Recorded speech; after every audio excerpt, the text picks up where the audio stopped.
आपको बताना पड़ता है कि आपकी क्वालिफिकेशन क्या है, आपने कितना पढ़ा हुआ है, आप कितने एक्सपेरिमेंटल और प्रैक्टिकल हो। इसलिए मैंने अपनी पढ़ाई को दोबारा शुरू। मैं मैरिड हूँ माशाल्लाह से, मेरे 2 बच्चे हैं और एक बेटा है और एक बेटी है। मुस्फिरा नाज मेरा नाम है और मैंने अभी इंटर के इम्तिहानात में कॉमर्स प्राइवेट में मैंने 3rd पोजीशन ली है। प्राइवेट मैंने एग्ज़ाम दिए थे, मेरे 1100 में से 852 मार्क्स आए हैं। अब मैं इसके आगे ADC और CA करने का मैंने सोचा है, CSS।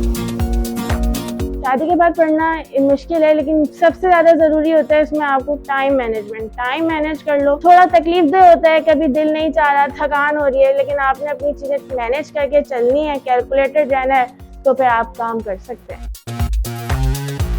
मैंने अपने हस्बैंड से शेयर किया तो मेरे हस्बैंड ने कहा ठीक है, तुम पढ़ना चाहती हो तो पढ़ लो, कैरी ऑन। जब मेरे इन-लॉज को पता चला तो थोड़ा सब शॉक में चले गए, मतलब ऐसा क्या हो गया अचानक से। लेकिन फिर उसके बाद मेरे बिहेवियर में कोई फर्क नहीं आया, किसी को ऐसा महसूस नहीं हुआ कि इररिस्पॉन्सिबिलिटी का शिकार हो रही हूँ घर में। फिर सबने अपनी सपोर्ट भी दी कि मेरे बच्चों के लिए मेरी अपनी मदर ने भी मुझे बहुत ज़्यादा सपोर्ट करी। ये आइडिया मतलब हमारी मदर ने मेरे शुरू से हम सबके ज़हन में यही डाली बात, शादी से ज़िंदगी रुकती नहीं है, लेकिन तालीम, literacy is ingredient of life.